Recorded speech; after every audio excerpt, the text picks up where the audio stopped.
Blessed are the meek, for they shall inherit the earth. Hello, everyone. Welcome back to the podcast / Wednesday night Bible study that we're trying to do now. We're trying to combine the two so that you guys have some good spiritual food going on throughout the week, so that you're not just left alone. Thanksgiving is coming up. I know everybody's somewhat excited for it, maybe. Oh, the year 2020. We will bid thee farewell. Man, this year has just been crazy, hasn't it? You know, I feel like if you've been deprived enough never to watch the movie Holes, I'm so sorry. I watched that growing up all the time, and I loved that movie. And the warden in the story was recounting a time when her grandfather would make her dig holes in and around Camp Green Lake to look for this treasure that some robber in the Old West, dug into the ground and put there. Anyways, they're looking for this treasure, and this little girl, she's 8 years old. She's digging, probably on Christmas. And she says to her grandpa, "I'm tired of this, Grandpa." And the grandpa says, "That's too bad. You keep digging." Oh, that's what 2020 feels like. "I'm tired of this, Grandpa. Too bad." Anyways, so we are continuing our study in the Beatitudes. And we are on Matthew 5:5. Blessed are the meek, for they shall inherit the earth. Okay, now, at least where I'm from in Tennessee, I'm not from there, I'm from here, but anyways, as soon as you mention, blessed are the meek, for they shall inherit the earth, they completely disregard the first part, they only focus on the second part. Everyone loses their minds over the second part, it seems like. But that's not what we're going to do today. We will get to the second part. We'll be able to pick it apart and look at it and stuff like that. But let's progress through this beatitude. Now, remember, when we started looking at the Beatitudes, we wanted to get into our mindset that Jesus is talking about a hypothetical person on their spiritual journey. And they're going through these stages of spirituality, as I called them. And, with the first one, blessed are the poor in spirit, for theirs is the kingdom of heaven. We talked about how the individual has seen their complete and utter spiritual bankruptcy, that they are not only sinners. We get that down all the time, sure. But they are not only sinners, they are unrighteous, Romans 3:10. They are unholy. They are poor in spirit. And really quick, let me mention this. It's very, very important to take the Beatitudes in light of Jesus's main enemies of his ministry at the time. And who were the main enemies of Jesus at the time? They were the Pharisees. They were the Sadducees, the religious elite of the day, who believed themselves to be righteous in their own eyes and treated others with contempt. And so when we're looking at each and every one of these, we should see the opposite of these being displayed in the Pharisees, because that's exactly what's going on. The opposite of poor in spirit is not, you don't feel like you can do anything. The opposite of poor in spirit is I can make myself righteous. The opposite is I'm a sinner, sure, but I can do things to make that, make my good outweigh my bad, and things like that. I can make myself holy. And of course, they were guilty of that as well. And then we went on, blessed are those who mourn. Well, the opposite of that, the Pharisees, the religious elite, they did not mourn over their sin.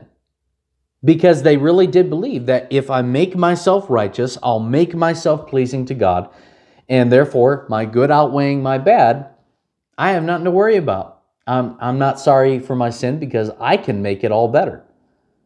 And so we reach Matthew chapter 5, verse 5. Blessed are the meek, for they shall inherit the earth. Now, what does that word meek mean? Blessed are the meek, for they shall inherit the earth. Now, when I was going through preaching school, one way that I heard it was that meek is having power, but refusing to use it. It's like a horse that has been, broken. The horse has power, but refuses to use it. That's a good way to think about it. Let me give you what BDAG says on it. The Greek word behind it is praus, and BDAG says they define this word as not being overly impressed by one's own self-importance. And it can be translated as gentle, humble, considerate, or meek. And really the simplest way to understand what meek is humility, is being humble. The person here is humble. They've seen that they are sinners. They're unrighteous. They're unholy. They're at a woe is me kind of stage. And after that, they shed tears. They're in pieces over their sin, that they have rebelled against God, and they have hurt him. They have gone against him. They see their own filthiness. I know we don't like to use terms like that, but that's the truth.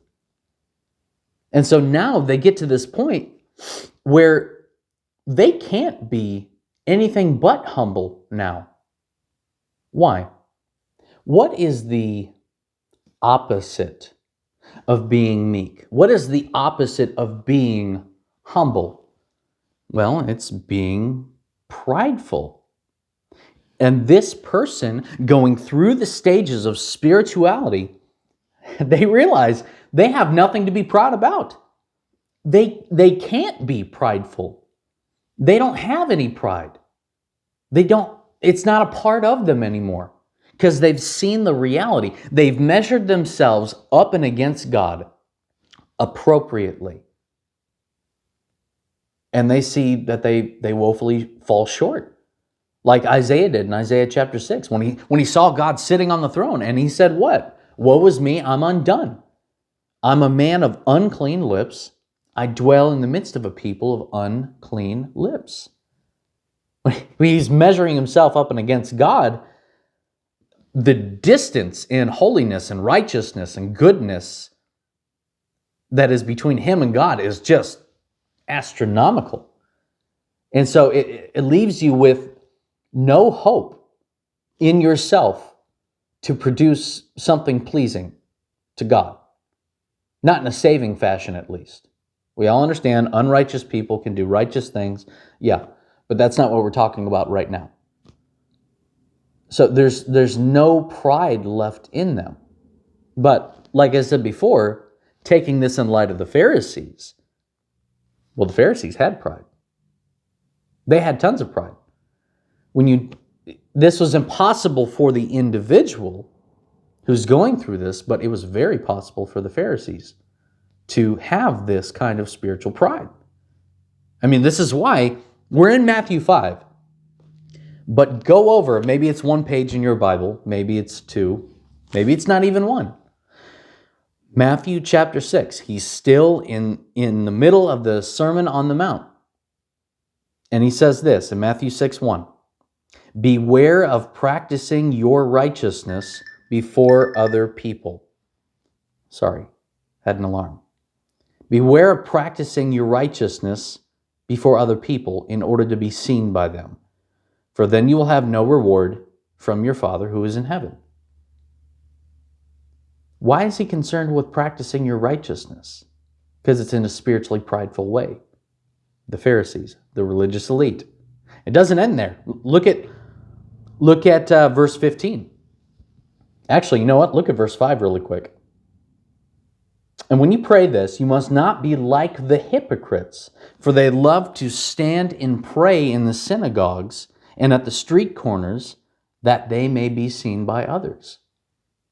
They like the trappings of religiosity, and they like the fact that they can make themselves righteous, and they have accomplished this, and now they're flaunting it before everyone. They have pride, and don't you doubt it for a second. They have it. And they want to show you it. Look at verse 15. 16. And when you fast, do not look gloomy like the hypocrites, for they disfigure their faces, that their fasting may be seen by others. They want you to see their righteousness. They want you to see what they're doing. There's a really, really good one. I should have marked this in my Bible, actually. In Luke 18, verses 11 through 12, you see the same thing here. You see the same thing where the Pharisee, he wants to display his righteousness because he genuinely believes that he has it in the first place. So in verse 11, the Pharisee standing by himself, this is during the parable of the Pharisee and the tax collector. The Pharisee standing by himself prayed thus, God, I thank you that I'm not like other men, extortioners, unjust, adulterers, or even like this tax collector. I fast twice a week. I give tithes of all I get. He has a righteous pride problem. These were the main enemies of Jesus in his ministry. And a lot of what Jesus is saying in his ministry needs to be taken in light of who his enemies are. It's not every time. It's not every parable. It's not every saying. But it's in a bunch of them. It's certainly in a bunch of them. Certainly in Matthew 23, verses 5 through 7, and it says this. They do all their deeds, Jesus talking about the Pharisees. They do all their deeds to be seen by others, for they make their phylacteries broad and their fringes long, and they love the place of honor at feast and the best seats in the synagogue and greetings in the marketplaces and being called rabbi by others. You don't do that stuff if you're broken in spirit, if you're poor in spirit, if you're mourning over your sin, and if you are humble, if you are meek. They weren't. They were not humble. They were not meek.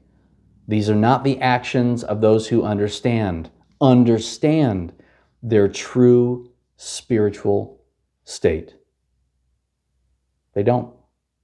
They would have shook in not only fear but anger at Paul at daring to write something like Romans 3:10. None is righteous, no, not one.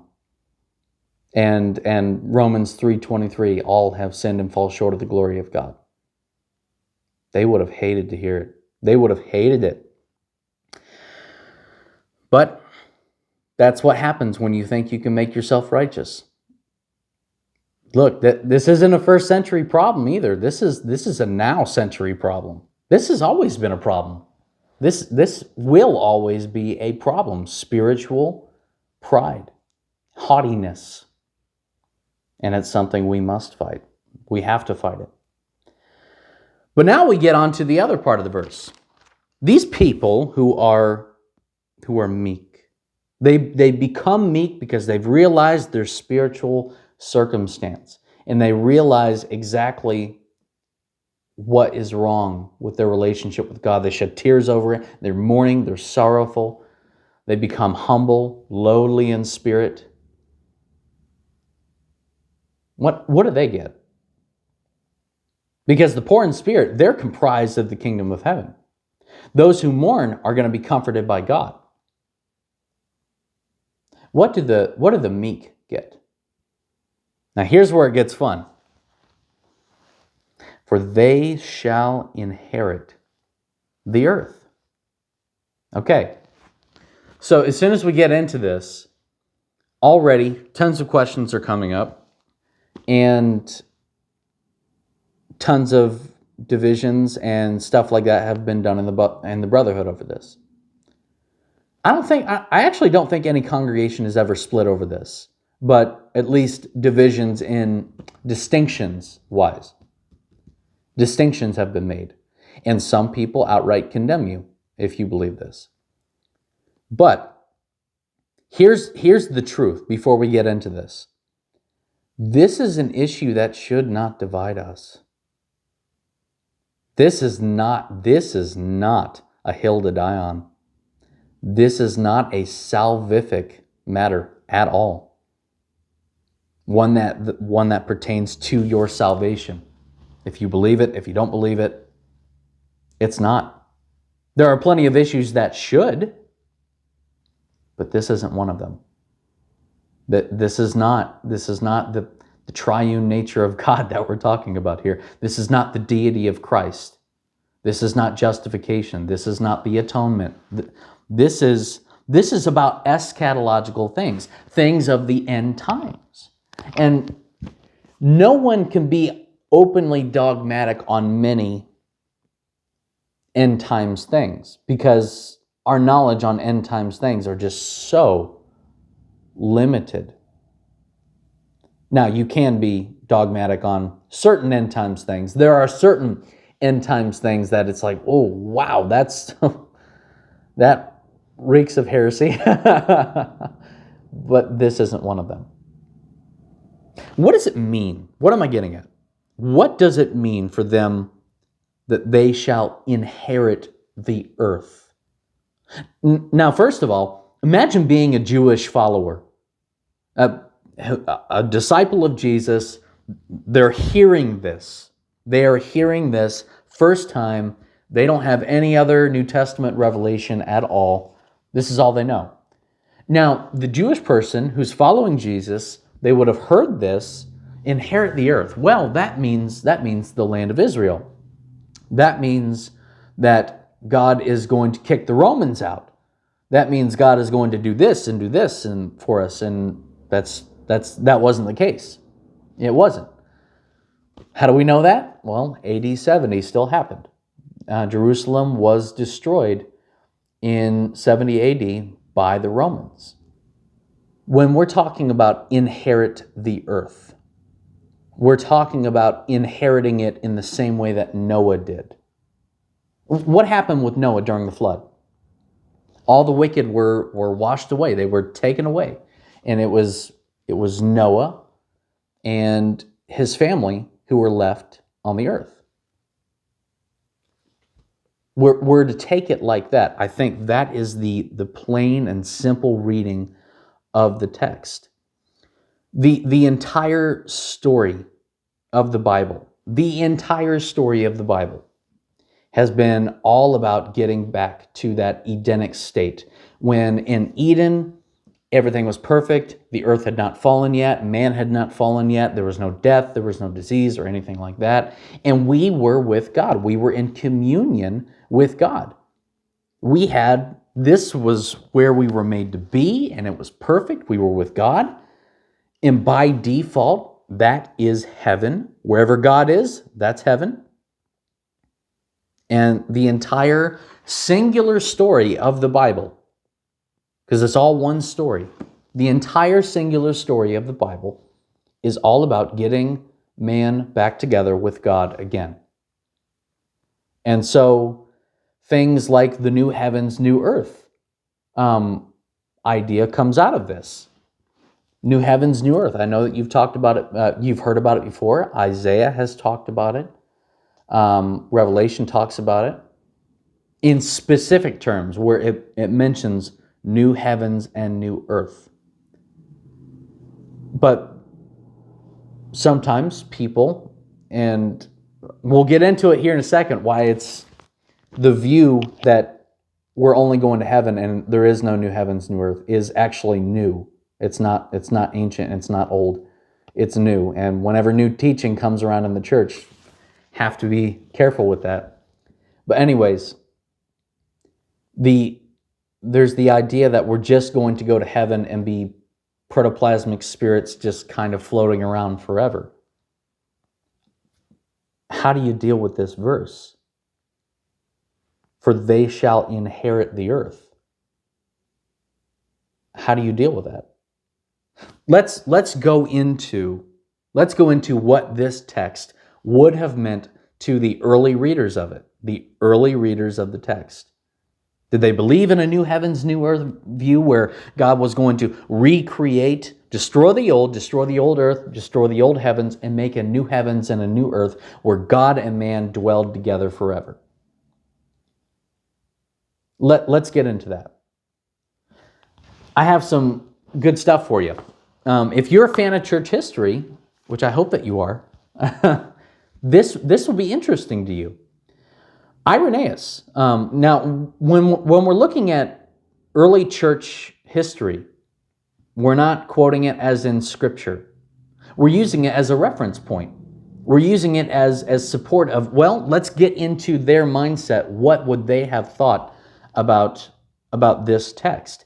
And since Irenaeus, as we'll find out here in a second, is closer to the writing of this text than we are, it's good to kind of understand what he and people around him thought about it. So Irenaeus, he lived from around 130 AD to 200 AD. That's early. Now this guy would have learned under Polycarp. It was said that he learned under Polycarp.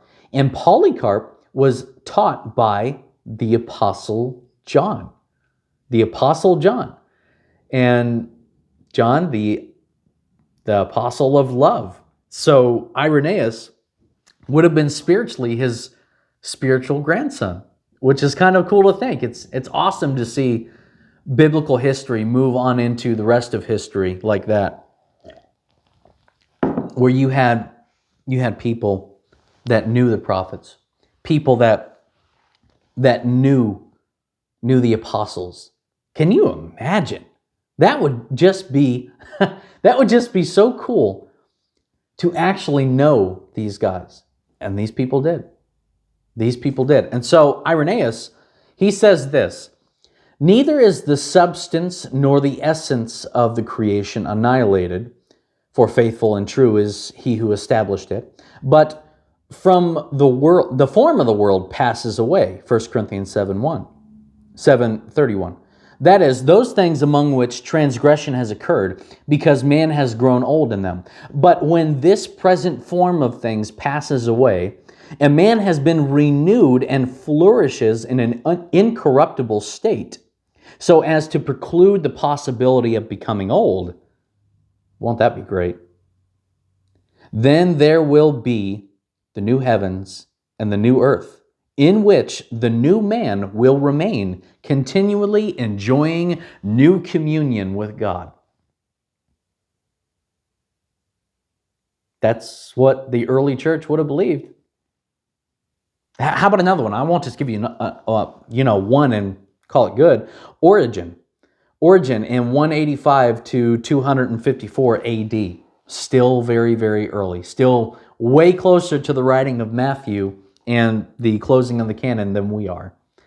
He said, if the form of the world passes away, it is by no means annihilation or destruction, their material substance, that is shown to take place, but a kind of change of quality and a transformation of appearance. So he's saying that, as some people believe today, that the earth will just be destroyed and that will be it, and we go to heaven. But that's not only not what the Bible says, but that's not what the early church would have believed. They believed that when it says new heavens, new earth, God meant it. When in 2 Peter, just turn there really quick. In 2 Peter chapter 3, verse, let's start at verse 11. It's very, very clear.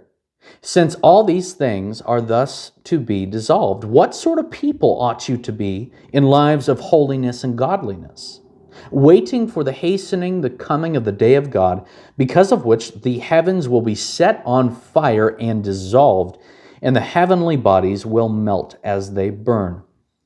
And some people just stop right there. Well, that's the end. That's what's going to happen. And they stop. There's still another verse right after that. But according to this promise, verse 13, we are waiting for new heavens and a new earth in which righteousness dwells. And some people will say, well, that's metaphoric there. He's being poetic there. There was no sign of transition into poetical form at all. And if that's poetic, then you have to take the previous verse to be poetic too. That's not being consistent. It's not. So this kind of theme, and I'm not trying to make this a class about new heavens, new earth, and what you believe, because it's not. We could do that in an entirely different class sometime if we like, out of love, not out of bashing each other over the head, as it should be. But anyways, this is what the early church believed. They didn't believe that the earth was going to be destroyed and that's it. It was going to be destroyed, and then the new heavens and the new earth, one that was not corrupted by the fall, would be created. God and man would dwell together again. But some people, even though I quoted from people in the early church, well, that's not enough. Okay, I came prepared. What saith the Brotherhood? What does the Brotherhood say on this? It's almost like we believe that this teaching has never been in the Brotherhood. And that's just not true. It's not. This is a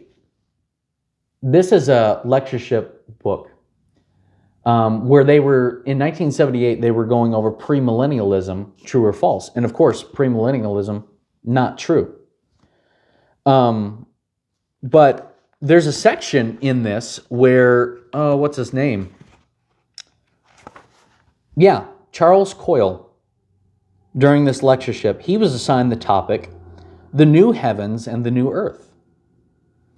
And it's funny because even in his denunciation of premillennialism, which of course is not true, he still affirmed the new heavens and the new earth, even in the Brotherhood. Let me read you a few quotes. Since the premillennial theory holds that Christ will come again and reign on this earth, it is obviously false. Why is it false? When he comes again, this earth will burn up. A new one will be created. He cannot reign over an old earth that is gone, and their theory does not envision a reign over one that is new. So in order to disprove the premillennial idea that Christ is going to come back and reign for 1,000 years on this earth, he says, no. This earth is going to be destroyed. It can't happen. It doesn't. Because when he comes again, he's going to set up a new creation, a new earth, a new heaven. Let me continue. Where he continues through his discourse here.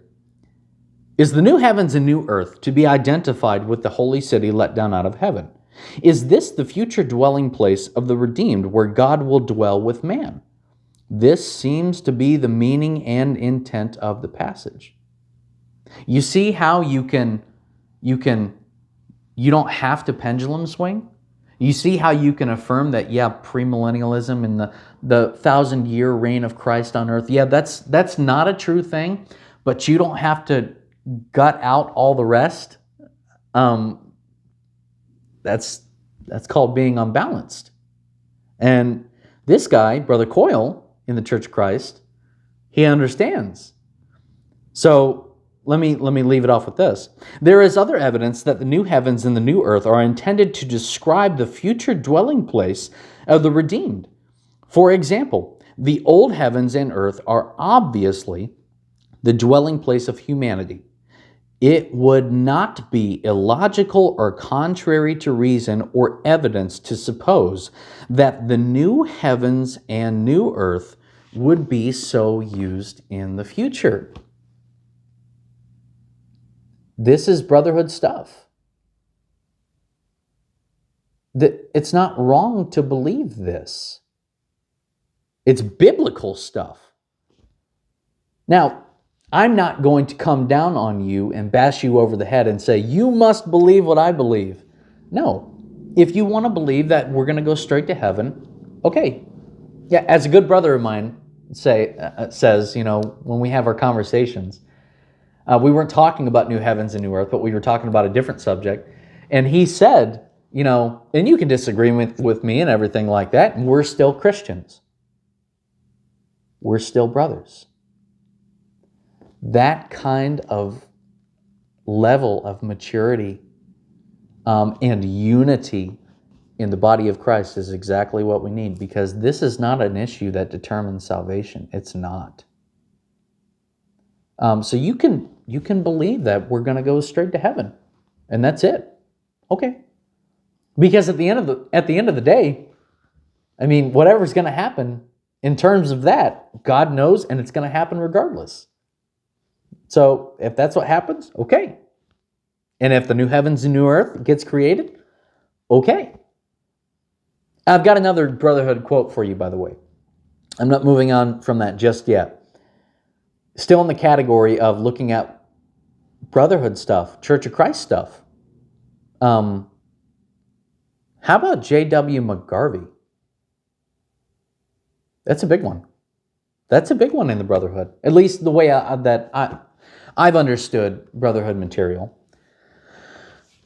He was commenting on this verse, our verse in the Beatitudes, Matthew 5:5, blessed are the meek, for they shall inherit the earth. And he says this, the meek shall inherit it in two ways. Number one, they shall enjoy it more fully while in it.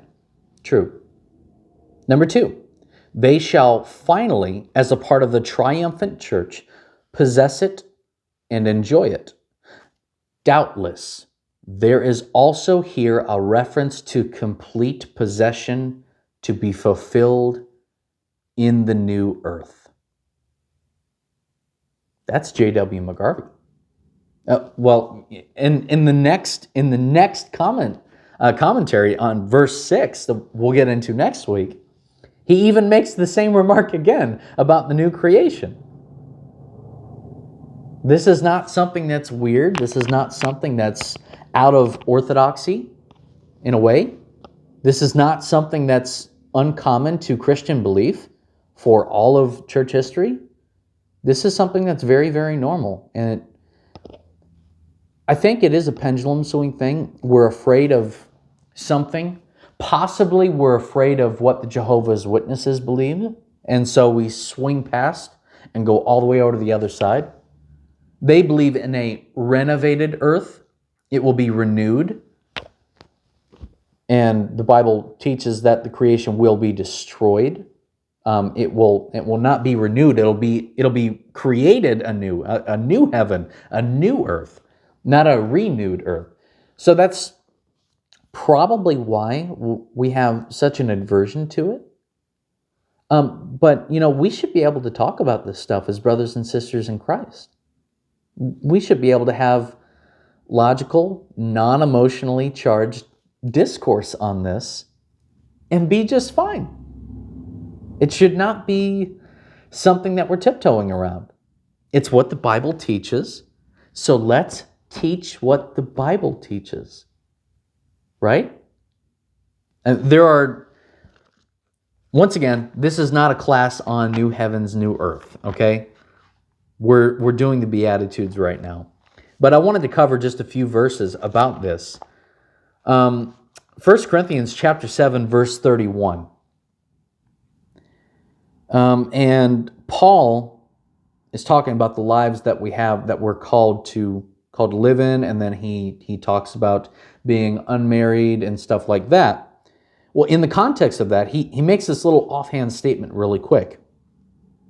It's very quick. Verse 30, and to those who mourn, as though they were not mourning, and those who rejoice as though they were not rejoicing, and those who buy as though they had no goods, verse 31, and those who deal with the world as though they had no dealings with it. Why, Paul? For the present form of this world is passing away. So, when we're looking at this, why in the world did he say present form of this world, or current form of this world? Why didn't he just say the world is passing away? He could have done that. He could have done that. But he said the present form of this world is passing away. The Greek word there is schema, or schema. It means present form. If he wanted to just say form of this world, not present form, he had another Greek word he could have used. This is the same kind of logical discourse that we use for immersion versus sprinkling, and there were different Greek words that could have been used. He could have used the word morphe in Philippians chapter 2 when it's talking about Jesus being in very form God. Morphe. He was God in his form. He had another word he could have used, but he used schema, meaning present form. Why use that word, present form, if everything's just going to be destroyed? Unless he was denoting the fact that the present form of this world is going to be destroyed, but we look forward to the next form, the new heavens, the new earth, the uncorruptible creation. Romans 8. A consistent reading of Romans 8 will tell you that. Not one that butchers it. Like I said, we're not going to get into it here. But this is the hope that we have for all those who are on these steps of spirituality. We have this hope that blessed are the meek, for they shall inherit the earth. Question: is God going to take away his promise to you? Is he going to take away the promise he made to his people? The new heavens and the new earth, where God and man dwell together forever, which by itself means heaven. I don't think he will. If the earth is going to be destroyed and then not created anew for spiritual habitation forever in righteousness, then this verse doesn't make any sense. It doesn't. So that's where we're going to end it today. I wish we had a class, not here, where we could have discussion and questions and stuff like that. If you have any questions about this, message me on Facebook Messenger. You have my, any questions you have, I'm more than happy to answer, and we will look at the Bible together. And once again, this is not something we should be dividing over. This is not something we should be hateful. I mean hateful over, as I've seen. This is not one of those things. So let the text be what it is and move on. And next time, we're going to be talking about Matthew chapter 5, verse 6, which is, blessed are those who hunger and thirst for righteousness, for they shall be satisfied. That's going to be fun, as we'll talk about justification. But until that time, I hope that your walk with Jesus is going well. I hope that your prayers are being answered. I hope that people are praying for you and you are praying for other people. And if I can help out in any way, if I can answer any spiritual question at all, or the elders here, reach out to us. Reach out to us, and we're more than happy to be there for you. Like I say every time, please share the video and like it, and we will see you next time, okay? Take care. Happy Thanksgiving, by the way, so have a good one.